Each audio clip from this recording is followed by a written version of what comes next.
এটি বিশ্বের সবচেয়ে বড় কলা। মাত্র একটি কলাই মেটাতে পারে আপনার পুরো দিনের খাবারের সমান চাহিদা। হাতের সাথে কলার এই ছবিটিকে আপনি চোখ বন্ধ করে ভুয়া কিংবা এডিট করা ছবি বলে উড়িয়ে দিতে পারেন, কিন্তু আপনার ধারণা ভুল।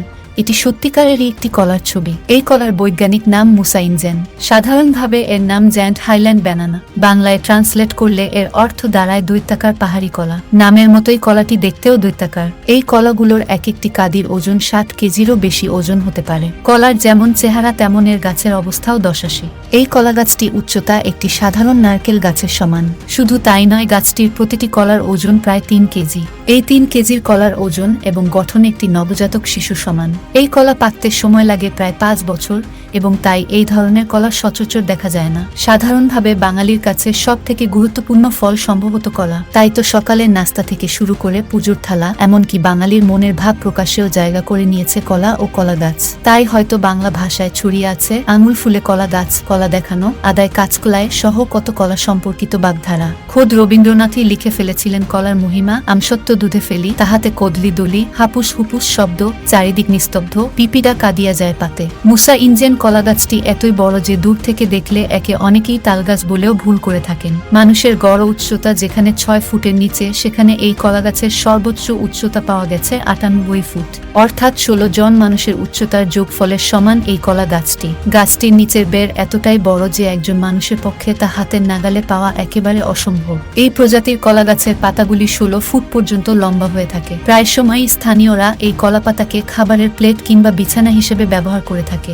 গাছটির একেবারে ছোট চারা গাছটিও সাধারণ কলা গাছের চেয়ে অনেক বড়। অত্যাধিক উচ্চতার কারণে এই গাছে কলা পেকে গেলেও মানুষের পক্ষে তা জানা সম্ভব হয় না। শুধুমাত্র বাদুড় এবং দেশটির স্থানীয় সিংরাওয়াসি নামের পাখি যখন কলা খাওয়া শুরু করে এবং অবশিষ্ট খাবারের কলার অংশ নিচে ফেলে, তখনই কলা পাকার বিষয়টি জনসমুখে আসা শুরু হয়। এ গাছের কলা পাড়ার বিষয়টি বেশ আজব এবং কষ্টসাধ্য।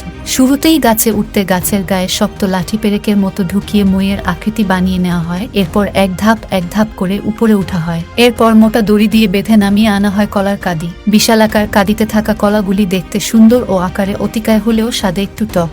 এক কাঁদিতে সাধারণত 250 থেকে 300টি কলা হয়। তবে এই কলার চামড়া সাধারণ কলার মতো হলুদ, ভেতরটা বাদামি। কলার ভেতরে থাকা বীজের সংখ্যাও অনেক, তাই স্থানীয় বাসিন্দাদের বেশিরভাগই কলাগুলিকে রান্না করে খান। মুসা ইনজেন কলাটি যেমন দৈত্যাকার, তেমনই জন্মস্থানও বেশ রহস্যময়। পুরো পৃথিবী জুড়ে মাত্র একটি জায়গায় এই কলা গাছটির অস্তিত্ব খুঁজে পাওয়া যায়। ইন্দোনেশিয়ার মূল ভূখণ্ড থেকে অনেক দূরের পশ্চিম পাপুয়ার দুর্গম আরফাক পর্বতমালার সুউচ্চ পাহাড়েই শুধুমাত্র এর দেখা পাওয়া যায়। উদ্ভিদ বিজ্ঞানীরা বলেন, পাপুয়ার রেন ফরেস্টের কালো বা বাদামি রঙের চটচটে মাটিতে হিউমাস বা বোধ প্রচুর পরিমাণে লোহা ও অ্যালুমিনিয়াম থাকে। মাটিতে অ্যাসিডের পরিমাণও বেশি। ক্রান্তীয় আবহাওয়া ও বিশেষ গুণসম্পন্ন মাটি মুসা ইনজেন্স প্রজাতির কলা গাছের অস্বাভাবিক বৃদ্ধি ঘটায়, আর এর ফলেই উচ্চতার রেকর্ড নিজের দখলে রেখে দিয়েছে মুসা ইনজেন্স। প্রাগৈতিহাসিক যুগ থেকে অস্তিত্ব টিকিয়ে রেখেছে কলা গাছেদের এভারেস্ট হয়ে।